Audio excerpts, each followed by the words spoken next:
Hello, OIS Podcast audience. Welcome to another episode of The Rob and Jay Show.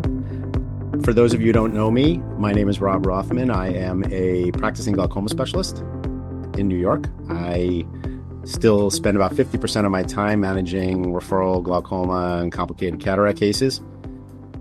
I spend the remainder of my time either doing podcasts with Jay or managing InFocus Capital Partners, which is an ophthalmology-specific venture capital fund that has fully invested its first fund. We recently had our first exit last month and are currently navigating the remaining assets in our portfolio and looking forward to potentially launching our second fund in the near future. Yeah, great to be here with you, Rob. My name is Jay. I think most of you know me. I'm an anterior segment surgeon in northern New Jersey. I teach at the New York Eye and Ear Infirmary in Mount Sinai, where he and I trained decades ago. I'm also a practicing ophthalmologist in the OR quite a bit, but I do also love entrepreneurship. I do a lot with the industry. I've been lucky enough now to be in a couple of C-suite roles, some great companies, including Allergan and Nordic Pharma and IanTrek. I'm just thrilled to be with you, Rob, as we really talk to entrepreneurs, leaders in eye care. And the space is just booming right now. I mean, the innovation is everywhere, both in ophthalmology and optometry. And this is a great way for us to really get an insight from a cool leader in Adam, who you're now going to and I think that's an excellent segue into to Adam and IanTrek. But we are privileged to have I'm gonna screw it up, Adam Szaronos. Is that right? That was very good. Nailed it. Yeah, yes. Nice job. Who is the CEO of IanTrek, which is a very exciting company, a company that both Jay and I know very well, and is really on the cutting edge of developing novel, both pharmaceuticals and surgical devices, and is really just kind of one of those Renaissance ophthalmology companies that we hope is going to, establish itself as big leader in our space over time. So, Adam, thank you for taking the time today, and welcome to the podcast. Yeah, great to be here, guys. Appreciate the time. So one of the things that we kind of like to do here is there's a lot of feedback that we get regarding these podcasts, and there are people out there who are interested in becoming involved in ophthalmology, both from an investor perspective or even from a work perspective, and like, how do I get into ophthalmology? And the response that we give them is, you got to watch the podcasts, because there are people like you who had an incredible journey to end up in the position that you're in. And I think it's important for the audience to kind of hear that. And it comes back to the same story that we hear over and over again about the, extolling the virtues of ophthalmology as an investment space and as a growth space. And I think that your story and the pathway that you took will kind of add to that. So give us a little bit of insight on education, background, how you got into ophthalmology, why you stayed in ophthalmology, all that stuff. Wait. This week is a great week in sports. We're all sports fans, and it's the Final Four. Wouldn't you ask him who is his horse in the Final Four? I mean, you and I share that horse. We're not going to share that with you yet, but we want to ask you, because the success of the interview is based on how you respond to this. It'll get ugly fast if you choose wrong. So choose wisely. That's right. If the Hoosiers aren't in it, I hope everybody else loses. I'm a bad sport. I grew up in 80s, 90s Indiana, Bobby Knight era. So no, look, but seriously, I was disappointed they're not in the tournament. Who's going to win? I have no idea. What's the running tally right now on the podcast? Who's favored? We're both rooting for Duke. We're both Duke guys. As long as you don't say UNC, then you can stay on the podcast and continue. Yeah. Okay. So it doesn't matter if you don't want anybody else. You didn't choose anything, which is kind of a neutral answer, and you can stay. Duke. All right. I'll pull for Duke. I'm fine with that. There you go. Now you shall proceed. Yeah. So I think the question was my path to ophthalmology, right, Rob? So like I said, I grew up in Indiana, and for as long as I can remember, I actually wanted to go into medicine. I thought I was going to be a pediatric surgeon, and there's two reasons for that. I hated chemistry, but I loved physics. There was something elegant about like mechanical solutions to problems I always liked. Like I used to take every piece of technology apart and wanted to know how it worked. Like that was my hobby. So I thought, well, science is really cool, but I want to be on like the hands-on side of it, not like the more esoteric, like biochem. That was just like a foreign language to me. So I actually went to Indiana University undergrad and started pre-med. And I had a really valuable mentor that kind of spoke some wisdom into me. And he said, he was in med tech. I think he worked at Medtronic. It was like a family friend. And he said, I've known you for a long time. From what I can tell, I think you might enjoy the business side of medicine a little bit more. And he gave me this one piece of advice I've shared with a lot of people. He said, if you go down the medical route, typically you'll start very broad, you'll do all the rotations, and then you'll kind of choose a specialty, and this pyramid starts to narrow. You'll get hyper specialized, and some people love knowing they're getting better and better at like a few things they may do exceptionally well, and maybe even be the best in the world at that one or two things someday. If you go the business path, that pyramid kind of flips upside down. And you'll start coming out of school, you'll be hyper specialized. You'll be like a junior analyst on one specific thing, or a product manager or a sales rep. And then you'll move into management and then general management. And then someday you'll be CEO running finance, operations, supply chain. And he said, which of those two paths kind of feels more natural to you? And once he said that, it was like the lights went on. And I said, man, I love the idea of medicine, but I want to know, I have no idea what I'm doing in the next 5-10 years, this kind of broadening aperture. And so I actually went and switched my major to business, and that was the start of the pathway. But I loved, sometimes you get somebody like that just speaks so clearly, like a little pearl of wisdom. And I've shared that with people. And what's funny about it is a lot of people say, oh no, I want this. Like, I want to know I'm perfecting my craft and I'm going to be like the best in the world at this, one or two thing that I ultimately want to do. But for me, it clarified what was more like intrinsically kind of pulling at me. And I love this idea of leaving the aperture wide open, but knowing I was going to do something in medicine. So I finished undergrad at Indiana University and got into pharmaceutical sales, like a lot of, entry point for the medical tech. But I knew as fast as possible, I wanted to get into devices. Again, just loved the physics of kind of hands-on problem solving, mechanical solutions to problems. So I built my resume in pharma, did well. I was with Eli Lilly, spent a couple years there. And I think about 2-3 years in, once I felt I had enough kind of accolades and performance on the CV, I started interviewing for medical device jobs. So I was looking at like all the Strykers and Medtronics, thought, ortho would be cool. And again, a family friend said, well, if you are looking at med tech, you should really look at ophthalmology, because there's these new things coming out called advanced technology lenses. And I think it's going to be a game changer. And I looked into it and I was like, wow, eyes are pretty cool. It's pretty like 2 million moving parts inside this little 2-inch globe. And the sense we typically all value most. I was kind of hooked right away. And that brought me to Alcon, moved to Arizona, and got my first job in medical devices, managing the state territory for the premium lens business. And then, long story short, I spent the next 20 years in this space and have kind of grown up in it, especially as a manager and now a business leader. So I don't think it's a field that's easy to leave. I think people get sucked in. Yeah. And, It's very insular, right? Yeah. And it's just one of those, like, we all want to chase our why. You want to know that you're having some impact.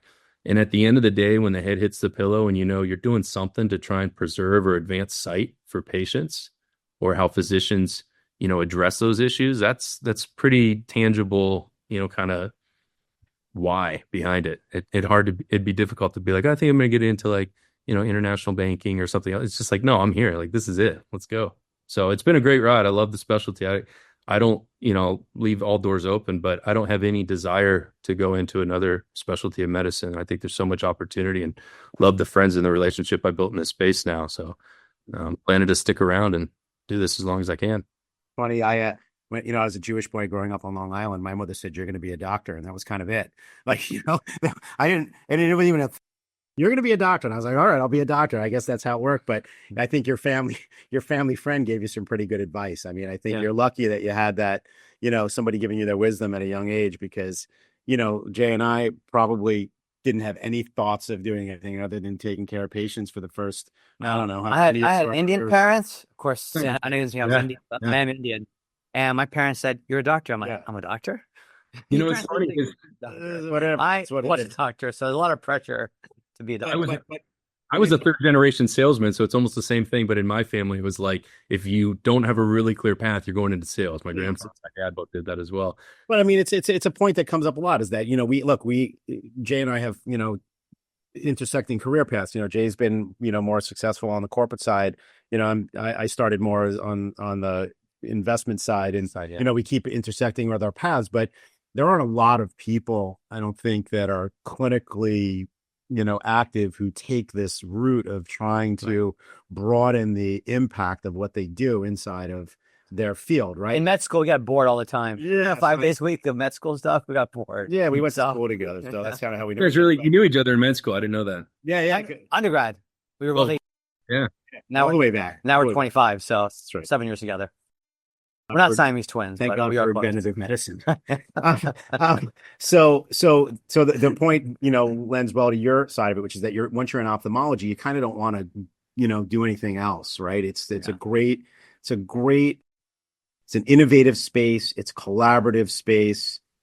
It's collegial. Everybody is kind of, all rooting for everybody else, even interestingly at the strategic level where people really, kind of feed off each other, right? One company's success in one space allows the other company to kind of, figure out they can be successful in that space. And then they do something different, kind of leading to this, That's true. Incremental improvement in what we can offer our patients. And I think that continuous drive and, whether it's competitiveness or motivation to just do better for patients kind of permeates the entire ecosystem, which I think is critical to the success of something about the first exposure to ophthalmology. Now 20 years in, a lot of my closest friends are surgeons, ophthalmologists, physician entrepreneurs. And I love asking them that same question. Like, how did you always know? And I love the ones that made the decision during rotation. So there's a lot of people kind of grew up as kids with family in the business or something. Right. This is what I'm going to do. But when the answer I hear the most when people said, well, I went through my medical rotations, is something like the first time I looked in a slit lamp or the first time I watched a cataract surgery, I just knew. Like there's something so, rewarding about just seeing what can be done when it comes to preservation of sight and getting a zoomed in view of this incredible tiny, 2-inch globe, this distinct piece of anatomy that just sucks people in. I love hearing those. It is high on the cool factor. Yeah. I would agree. Ultimately, vision is worth fighting for a long time. Any way you do it, on the industry side, on the entrepreneurial side, the venture side, on the corporate side, right? Whatever it may be, on the surgeon side for sure, on the optometry side. I'm a big champion of any company that helps promote vision. It could be AI, it could be even Retina, right? We're both the anterior segment, but there's just so much buzz on Retina. And now there's a lot of buzz on, all of a sudden, it's now been a decade and a half, but still, it's recent on interventional glaucoma and so forth. So talk to us about Alcon. You were at Alcon. Yeah. Alcon, you had a really great storied career, went to business school, at a really good business school up in the Northeast in Boston. Just talk to us about that. Your path's been a bit different compared to some. Yeah. So I ended up spending 14, almost 15 years, I think, at Alcon. Started in sales, as I said. And right away, I knew I wanted to build up the sales career and really get a good sense of what it meant to carry the bag in the operating room and learn all the products. And I managed the state of Arizona as a surgical rep for 6 or 7 years, and then knew I want to go to corporate. And I'd say the drive behind that is I wanted to feel like I had a seat at the table where a lot of these decisions were made that I was executing in the field. Like, why did we enter this market or this one? Why did we launch this product that way? I mean, there's a whole side to the commercialization. I was only experiencing one half of the coin, right? The execution side. So understanding how do these original insights turn into products and strategies was something I wanted to be a part of. And that's kind of the back half of the coin. And so I moved to Texas and took on, entry-level marketing positions in the surgical team, and ultimately kind of worked my way into, at one point or another, I was marketing director of, I think, every business unit in surgical. And where I really started to develop my passion and I guess my niche inside the large company was when we were doing any type of like white space new venture, when I got to play entrepreneur inside a big company, where you get the benefit of kind of ideating a vision and a path to create it, starting at ground zero. But you don't have to worry about things like, cash flow, right? You got the Alcon, bankroll behind you. And that was really fun for me. In fact, I had more fun trying to figure out how do we get an idea to $1, and then, $10, and then $1 million, and then absorb it back into the broader business. And so a lot of organizations do this. They call them like skunkworks organizations, where you build a firewall around almost a startup asset and you protect it from, the fear of cannibalization from your large core business. You put a separate venture board governing it so you don't have like the cross-contamination of management objectives. And you say, this is a tiny new idea that we think might have merit, and we need to operate it and fund it like a startup and let it get legs beneath it. And if it works, we'll bring it back into the broader business. And so I did 3 or 4 of those stints. And along the way, I started to realize I think there's probably better frameworks for understanding how to navigate ideas to market like this. And I'm doing a lot of this just by experience and gut. And so that's what ultimately led me. I applied to go back to grad school. I just wanted to really understand this. What does it mean to lead innovation? Like, what's the science behind it? So I went to MIT Sloan School of Management and did an emphasis on innovation leadership.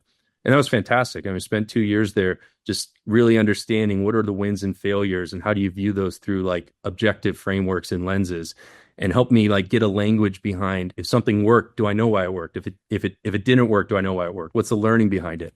And so at that point, I came back to Alcon and I did, I think, 1 or 2 more business unit ventures, did a digital health startup. I did the dry eye devices business unit. I was the manager for that, built that after an acquisition of Transcend. And then after that, I kind of knew I was getting the itch that eventually it's a great company. I could have spent my whole career there, but there were some things I wanted to experience just for my own development that you can't get inside a big company. I think I wanted to really know, if I put the cards on the table, can I go do this in the real world with a real startup? Can I be on the other side of one of these transaction tables and build something up? And so around that time, I got a call from TearLab, and they were looking at going private, and the board had asked if that'd be something I'd be interested in doing. They were, near bankruptcy at the time. They had a great product. They had, tumultuous public stock issues in their history, and ended up thinking, at the end of the day, this is a really exciting core technology. And I think there's a chance to just reconsider maybe the product market fit from dry eye to more premium cataract surgery. And ultimately spent about 4 years over there, moved into the CEO role, and had a chance to kind of revision the pipeline, rebuilt the management team, the clinical and the execution side, and had a successful exit mid 2024 with Bausch & Lomb, who brought that into their surgical division under kind of the premium cataract refractive portfolio. And so and then at that point, I was like, this is a great opportunity now to kind of stay in the small company space. And what else can I do? I had a blast doing it, and made a lot of mistakes along the way, had a lot of wins, but was ready to kind of do another one. And that's what brought me to IanTrek. We had a lot of mutual friends that connected Sean and I. And Sean's Yanchalev is a brilliant inventor, entrepreneur. And I think he brought this asset, which we can talk about, to a point where it was really ready for kind of good commercial, operations and leadership. And he was self-aware enough to say, like, this is, at the point where a handoff makes a lot of sense. Is there a good commercial leader out there? And so I think we had a number of KOLs and board members that knew each of us separately and kind of suggested we connect. And, I loved the vision, loved Sean right away, loved his passion, loved his kind of fresh perspective on solving unique challenges in the market. And long story short, I took over the role in early Q1 of this year. And we're just trying to get the basic infrastructure built beneath us, so we're ready for a full commercial launch in the second half. Amazing. It's a great story, and obviously gives you the background to be able to take on the task of sort of initiating a full-on assault on the glaucoma world, right? So which is kind of what you're gearing up to do. So yeah, that's right. Yeah. Tell us about IanTrek's portfolio. What is it that's so exciting to you about this? I mean, I'm a glaucoma specialist, and I know Sean as well. So tell us a little bit about the company. Why was it exciting to you? Tell us about the products. Tell us what your thoughts are. Where are you guys going to go? Yeah, so I'll tell you what drew me in, because when you look at taking a job like this, you probably do the most due diligence of anyone, because it's like, is this where I want to spend, the majority of my waking hours for the next 4, 5, 6 years? Like, you got to really make sure that, for me, I had to understand, is there a compelling vision that differentiates this thing? Is there a blue ocean kind of go-to-market strategy we can take here? And is there ultimately a path to like an exciting value creation and capture story? And if the checks are on all of those boxes, then that's something that, I was ready to jump right into. So I'll tell you what I found looking at the company. Start with kind of the customer problem that needs solved for. Every physician knows the eye has 2 natural outflow pathways, right? The trabecular and the uveoscleral pathway. And it's interesting when you look at the overall market, just in terms of therapies targeting the natural pathways. So I'm not talking about like blood forming procedures, just natural pathway enhancement. It's about a $4.25–4.3 billion industry just in the US. On the clinic side, where physicians have access to therapies targeting both trabecular meshwork and uveoscleral, the uveo pathway dominates. Not only first line, I would guess you're both using prostaglandins pretty routinely, or at least see in your glaucoma patients. So not only is it a first line therapy, but it's like 3 times the market size. It's like $2.5 billion versus $800 million. in terms of pharmaceuticals. And there's really good clinical reason for that. It's because the uveo pathway has the greater capacity for outflow, and it's not constrained by like an episcleral venous pressure. So there's no countervailing force against it.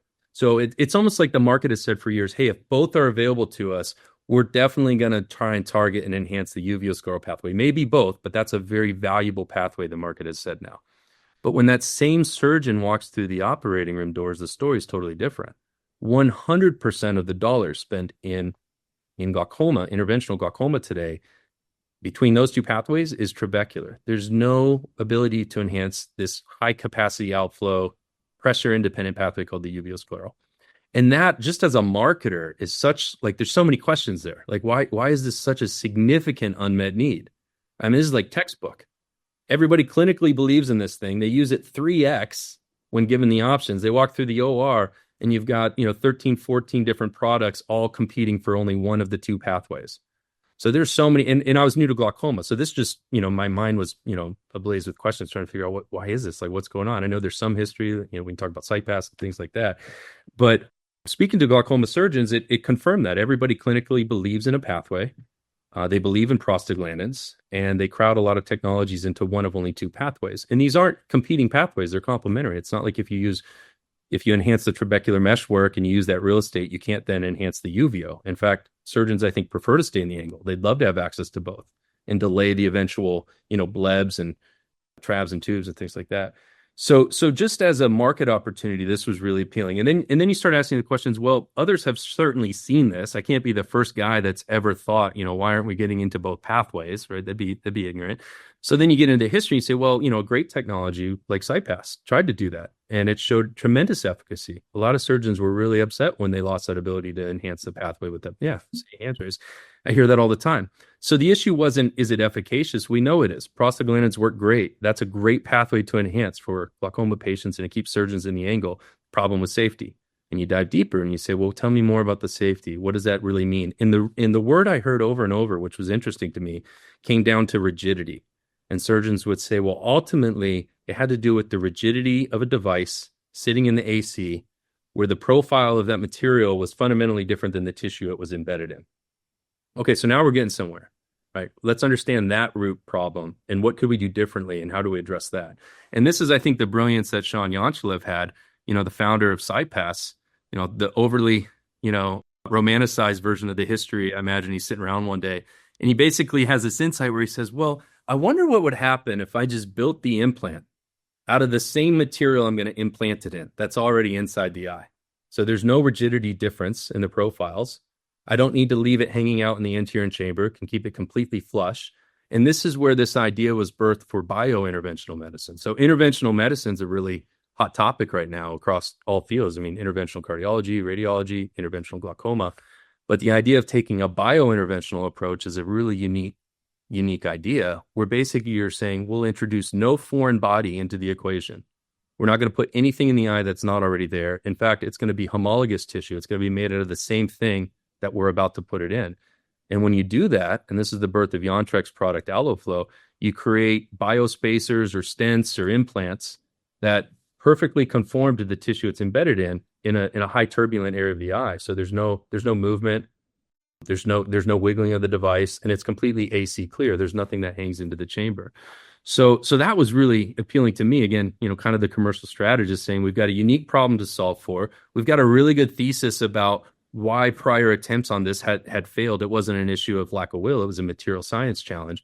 And we've got a really novel solution that completely solves the material science challenge because it's the material that's already in that space in the eye. So then by the time I went through those checklists, it kind of started to think this is almost too exciting to pass up. Like, this is a really frontline opportunity to open up a much needed pathway in the angle that I think a lot of patients and physicians would like to be able to enhance. And one last thing I'll share on this, in terms of the market size, of course, if you do all that, but there's, a small market, it's not going to justify the investment and the time. We started then ask questions, well, how many patients are out there where they've already had the trabecular meshwork enhanced from prior surgery, especially with the success of MIGS now going on 20 years. And it turns out right now today, and we ran this from a couple different methodologies, there's close to 2.5 million living eyes in the US that have already had a prior MIGS trabecular-based bypass surgery are living still today and are starting to experience the waning efficacy. So now you've got a total addressable market that I think is a captive audience where they've already used the real estate and the TM, and those surgeons are looking for solutions that can ultimately keep the patients in the angle, away from, the inevitable trabs and tubes for as long as possible. And so now we started to get our go-to-market strategy formulated. You got the problem, you got to get thesis about how to solve it, and you've got a kind of captive market segment that I think really has an unmet need today that we can go after. So that's the story. That's why I'm here, and we're trying to build up the infrastructure and the team to make sure we can support a broader commercial launch coming up next quarter. I mean, that's important. Commercial launch has nothing to do almost with the R&D pathway, right? Well, these R&D specialists, I call them, in corporate, they just love getting drugs approved or devices approved. It's a commercialization that always is, the problem, and has its own different path, and the payers and the KOLs and the societies and the surgery centers and PE groups that do things a certain way and different algorithms. So in your first couple of months as chief commercial officer, chief marketing officer, chief everything officer, you're the CEO, you have to worry about all these things. What have been some of your initial, feelings about the market and the marketscape in interventional glaucoma? You're talking about a new bio component of that. Is that going to be a whole brand new launch, a new vertical? Will be a subset of MIGS? Everyone tends to throw everything into the MIGS category, and now all of a sudden it's no longer a cool word, right? And I think interventional glaucoma is pretty much MIGS, and obviously, drug delivery. Now there's a couple out there with Durysta and iDose, and then the third one is lasers, right? So, and they're all great. And I think we tell our colleagues and surgeons, both glaucoma only and anterior segment that are doing a lot of, interventional glaucoma, that you should have 3 to 4 things in your armamentarium, because the next 1,000 patients will not look similar, right? Yeah. So how do you come to the market as the CEO, looking at commercial, marketing, investor relations, everything, and thinking about this as a brand new vertical and getting into the hands of surgeons like, Rob, myself, and our colleagues? Yeah. So first of all, is this a minimally invasive procedure? Yes, it is. It's minimally invasive. It's ab interno, takes 5-6 minutes. But other than that, we don't really meet any criteria as, the traditional MIGS. We're not reimbursed as a MIGS product. We're not regulated as a MIGS product. We don't technically meet the criteria. We're not hardware based, right? There's not a piece of hardware you're putting in the eye. So I don't see this really as, under the MIGS umbrella, which is really the trabecular meshwork, proactive interventional technologies. We are alone in that we're opening the uveoscleral pathway, where there is no competition, at least till at the earliest, probably the 2030s or so. So we are very much a tissue-based product. And so our whole Allo line of products is minimally modified homologous tissue and advanced delivery system. So everything's preloaded. So it looks and feels like a stent or an implant, but it's actually a tissue-based product. And so to answer your question, I don't see this as in any way competing with MIGS either. This is totally complementary. And in the glaucoma journey, until there's a cure for it, the patient's ultimately going to need both pathways enhanced.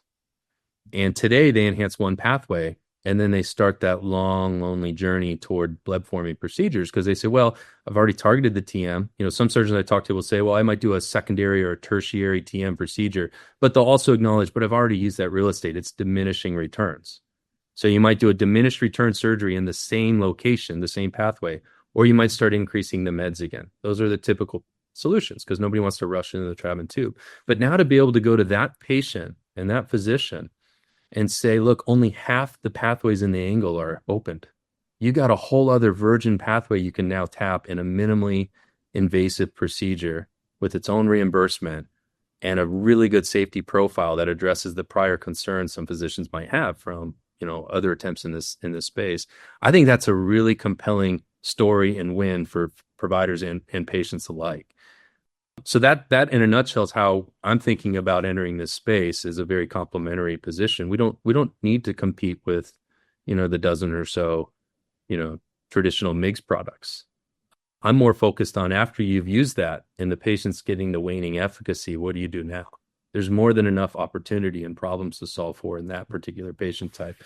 And look, it can grow and change over time, but as a commercial strategist, you want to know where can you get the tailwinds and where's the problem pronounced right now today that you can solve for. And you don't want to enter a market trying to solve a problem and be, fighting everybody left and right. You want to know, is there a unique differentiation where there's a real problem we can address today? And in this case, I think we've narrowed in on that. And the market's speaking too. I mean, we're in pre-launch right now.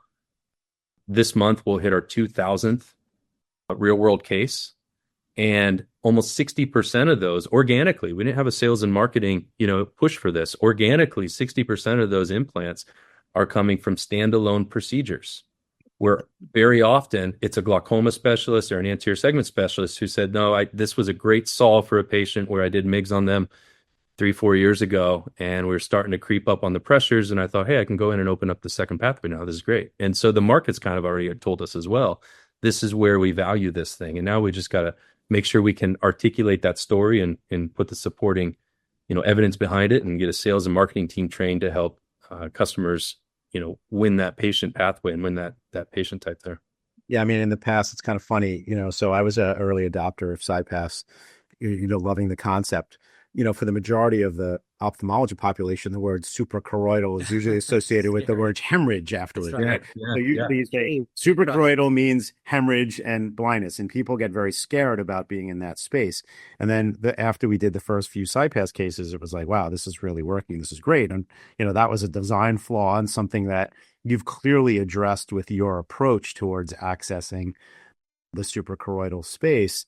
And it's definitely the right approach for getting fluid into that location. And I think, like you, that as an alternative to a second tube or something else where an angle surgery has failed or something's failed, this is going to take on a whole spectrum of approaches. There's no reason people won't do this early on for more significant cases of glaucoma, right? I would go to this before trabeculectomy almost whenever I could if it was an opportunity. And certainly when other things fail, because everything fails in glaucoma eventually, then, that you'll have that opportunity there. But I think that most people, at least in the glaucoma world, understand the potential for pressure lowering that exists when accessing the suprachoroidal space. And I think the more that this is exposed to physicians as you get out of pre-launch and into full launch mode, will realize that this is a primary target for, significant lowering of intraocular pressure with surgery. I mean, our facilities are already trying to get it approved. We've met with,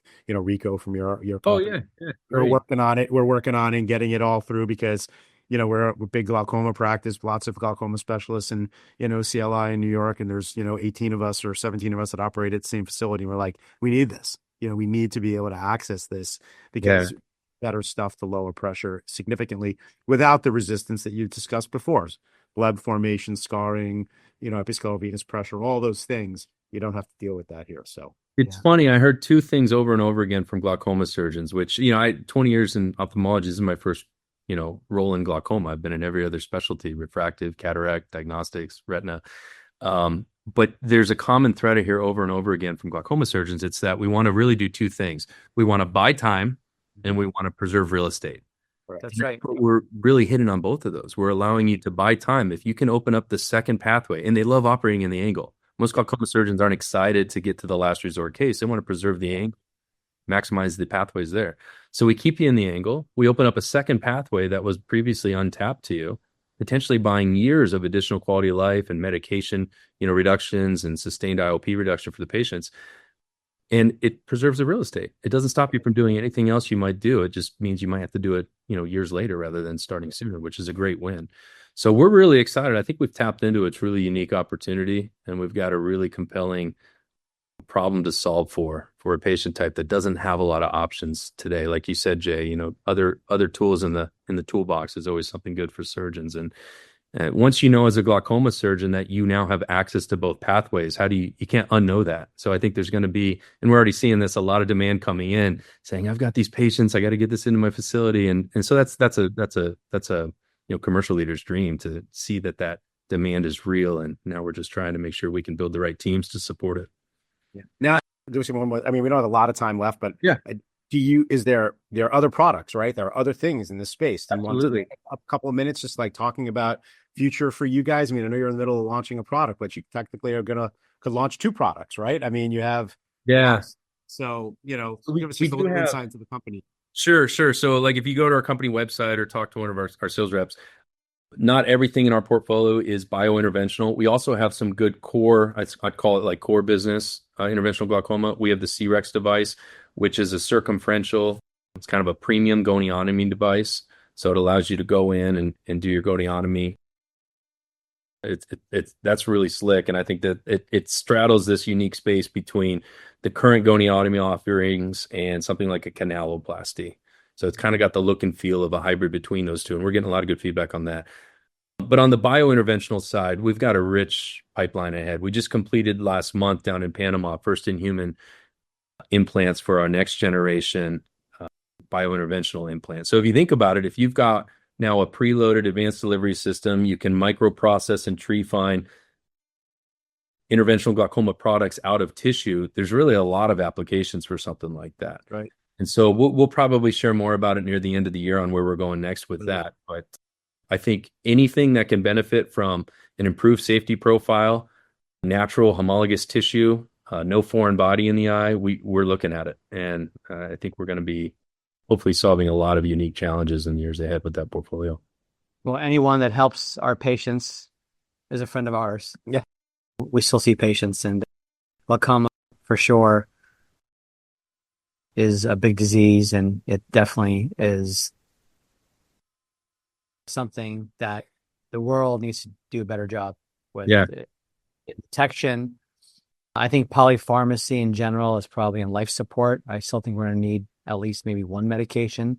The ocular surface right now is hot. You can't exhaust the space and the real estate on the epithelium or the ocular surface. So I think the bridge between glaucoma, ocular surface, and just ophthalmology and eye care in general is rich. The pipeline is going to be rich, and we really applaud you for your story and your foundation, and you really wish and grant you a lot of success in the next several months. Yep.